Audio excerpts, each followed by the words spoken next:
He didn't just want his son in Formula One. He bought the team to make sure of it. Picture this. You're a billionaire. Your son is racing in junior categories, showing promise, but the phone isn't ringing with offers from the top teams. Most fathers would make a call. Laurence Stroll bought an entire Formula One outfit instead. This is, depending on who you ask, the most controversial father-son story in the history of motorsport. A businessman so wealthy and so determined that when no team would hand his kid a seat, he simply purchased one. Factory, staff, and all. From a teenager funded with a private simulator and a blank checkbook, to a struggling F1 outfit pulled out of bankruptcy court, to a rebrand that turned a backmarker team into a brand wearing the name of a luxury car company. This is a story about money, ambition, and how far a father will go to put his son exactly where he wants him. This is the story of Laurence Stroll and the empire he built just to get his son onto an F1 grid. Laurence Stroll wasn't born into racing. He was born into fabric. Growing up in Montreal, his father worked in the fashion import business, bringing brands like Pierre Cardin into Canada for the first time. And Laurence didn't wait around to learn the family trade. By the time he was 17 years old, he was already managing the Pierre Cardin children's wear line for the entire country. While most teenagers were worrying about homework, Stroll was worrying about retail margins. Going into the 1980s, Stroll had no empire. He had a name most people in fashion didn't recognize, and a willingness to bet big on brands nobody else wanted yet. He followed his father's footsteps further than anyone expected, taking the Ralph Lauren label and pushing it into European markets at a time when American fashion brands weren't an obvious bet overseas. It worked, and it gave him the capital and the confidence to start making bigger plays. That's when he met Silas Chow, a Hong Kong-based investor with deep pockets and an eye for undervalued labels. The two of them became one of the most quietly devastating partnerships in fashion retail history. Their first major target was a brand that, at the time, barely registered outside of American department stores, Tommy Hilfiger. Stroll and Chow didn't just invest in Tommy Hilfiger. They transformed it. They took a relatively obscure, somewhat preppy American label and turned it into a global lifestyle brand, expanding it into international markets, streetwear culture, and high-profile marketing campaigns that most competitors simply couldn't match. By the time they were done, Tommy Hilfiger was a billion-dollar name, and Stroll had his first real fortune. But things would get bigger yet. Stroll and Chow weren't interested in stopping at one success story. They turned their attention to another underappreciated label, Michael Kors. At the time, Kors was a designer with a respected name in fashion circles, but nowhere near the mainstream recognition he has today. Stroll and Chow poured money and infrastructure into the brand, expanding it aggressively into handbags, accessories, and ready-to-wear lines that could be sold in malls across the world, not just boutiques in Manhattan. And then came the real peak. In December of 2011, Michael Kors went public on the New York Stock Exchange. The stock didn't just perform well, it soared, making it one of the most successful fashion IPOs in years. Stroll and Chow had bought into the brand long before Wall Street ever noticed it, and now they were sitting on a stake worth an enormous multiple of what they'd originally paid. To put that into perspective, by the time Stroll and Chow fully divested their stake in Michael Kors in 2014, the deal had helped push Laurence Stroll's net worth into the billions. Forbes would eventually place his fortune somewhere north of $3.5 billion. Almost the entirety of which traces back to a handful of fashion bets most casual shoppers never even think twice about. A clothing line for kids, a preppy American brand nobody respected, a designer label overlooked by Wall Street. 3 bets, billions of dollars. How? Stroll has been blunt about what drives him. In his own words, his ego is measured by his bank account, not by trophies, not by headlines, just by the number. And by the mid-2010s, that number had grown so large that fashion alone couldn't hold his attention anymore. He needed a new arena to compete in, and like a lot of billionaires before him, the arena he picked was speed. He'd already bought an entire race circuit back in 2000, the Mont Tremblant track in Quebec, purely because he loved cars. But there was a second, much more personal reason driving his next move: his son. Lance Stroll had been karting competitively since he was a kid, and by 2008 and 2009, he was already picking up Rookie and Driver of the Year awards on the Canadian circuit. He had real talent, but talent alone doesn't get you to Formula One. Money does the rest of the heavy lifting, and Laurence had plenty of it. So he started spending. Tens of millions of dollars went into backing the Prema racing team, the junior outfit that would carry Lance through Italian F4 and into Formula 3. We're talking a private home simulator worth more than most people's houses, the best engineers junior racing could buy, testing programs other teenagers could only dream of, and a budget that dwarfed almost every other driver on the grid at every single level he competed in. It worked, on paper. Lance climbed the ranks. He won the Italian Formula 4 title in his rookie season. He won the European Formula 3 championship not long after. Each result added a line to his resume that looked exactly like what a future Formula 1 driver's career path should look like. But every win came with the same shadow following it. Was this talent, or was this just money buying him the best equipment money could buy while his rivals made do with far less? By 2017, Lance had a seat at Williams, a historic but struggling F1 team that had fallen far from his championship-winning glory days. He called it earned. The paddock wasn't so sure. Reports at the time speculated heavily about how much money had changed hands behind the scenes to secure that seat. Figures that were never officially confirmed, but were significant enough that they became a permanent part of the conversation around his career. And Laurence Stroll, watching from the sidelines, wasn't interested in his son being just another driver fighting for survival on a midfield team with no long-term security. He wanted control, real control, the kind of control you can only get by owning the operation outright.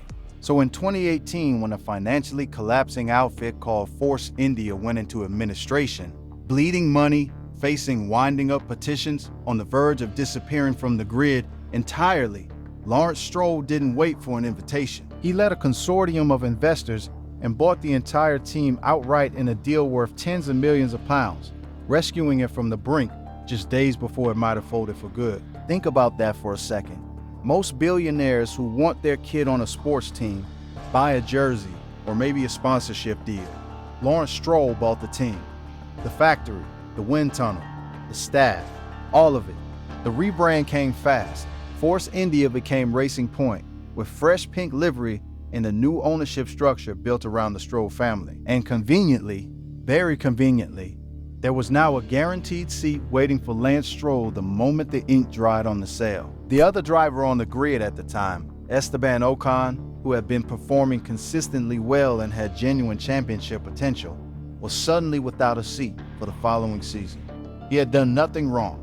He simply didn't have a billionaire father. But paddock noticed, the fans noticed, and the questions about whether Lance Stroll belonged in Formula 1 only got louder. Because now it wasn't just about a junior racing budget anymore.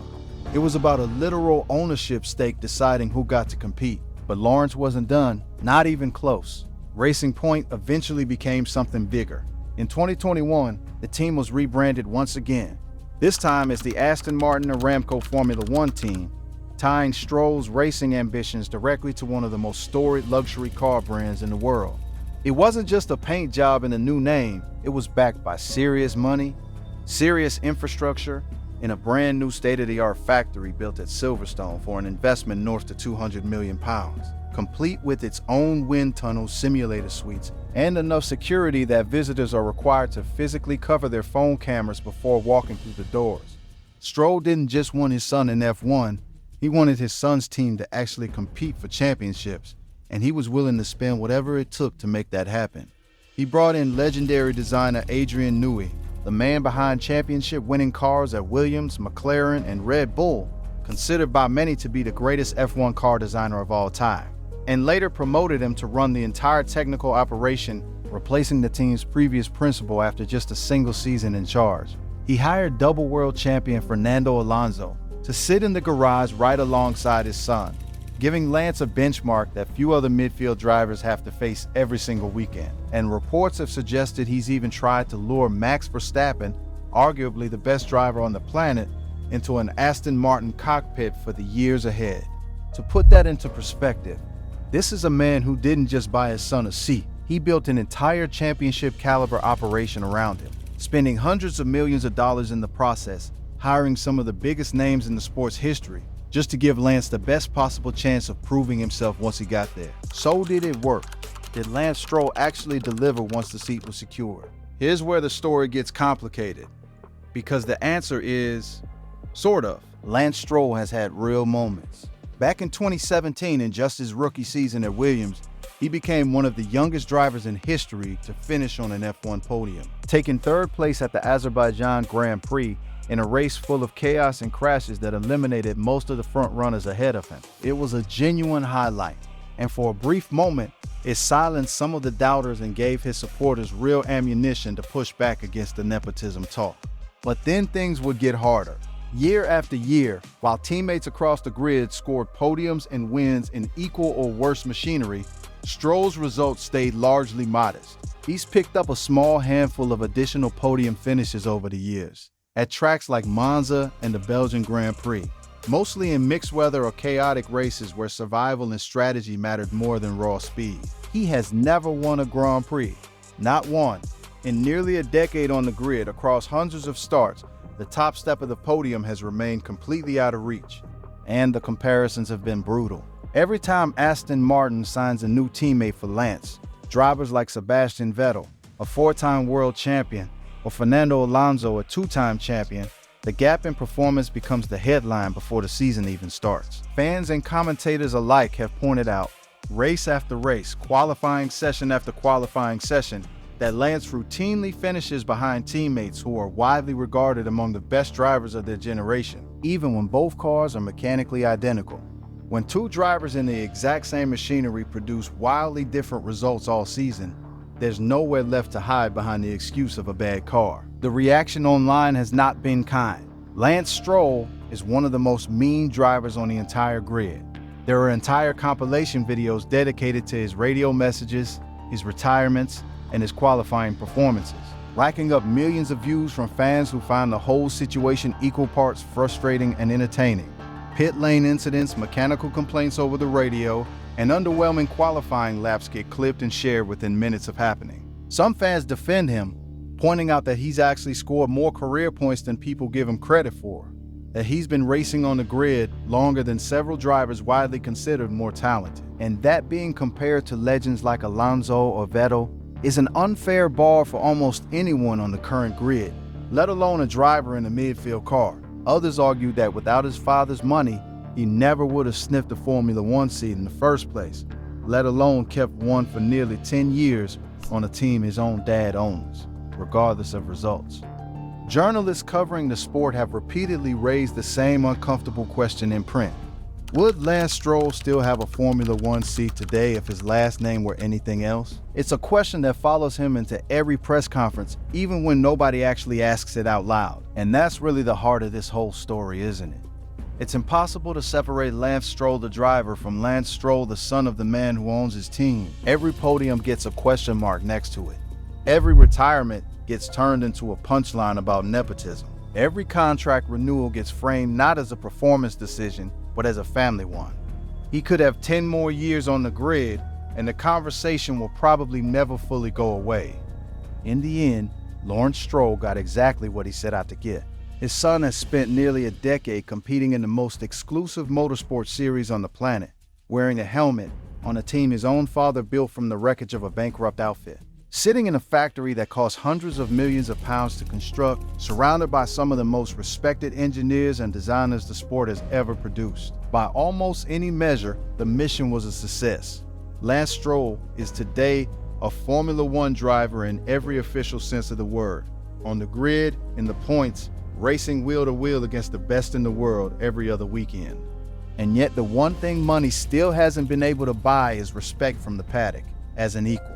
Lance has a podium. He has years of experience most drivers would kill for. He has financial security and a long-term future in the sport that few other midfield drivers can count on. But he still doesn't have a win, and he still hasn't fully escaped the shadow of how he got there in the first place. No amount of factory upgrades or championship-winning hires seems to fully erase that asterisk hanging over his career. Laurence Stroll's story will likely be remembered as one of the boldest displays of wealth ever poured into Formula One. A billionaire who didn't just buy influence in the sport, he bought an actual team to secure his son's career inside it, then kept spinning to try to make that team a genuine winner. Even today, every time Aston Martin lines up on the grid, that history rides along in the car right next to him, whether the commentators mention it or not. He didn't just want his son in Formula One. And he didn't just buy a team to get him there either. He built a fashion empire, a Formula One operation, and a brand new factory, all in pursuit of one answer. Could his son actually belong here? The paddock is still deciding. If you like this one, go check out our video on Max Verstappen's rise from a teenager nobody believed in to the most dominant driver of his generation. Because that story proves what happens when raw talent, not just money, takes over a Formula One seat.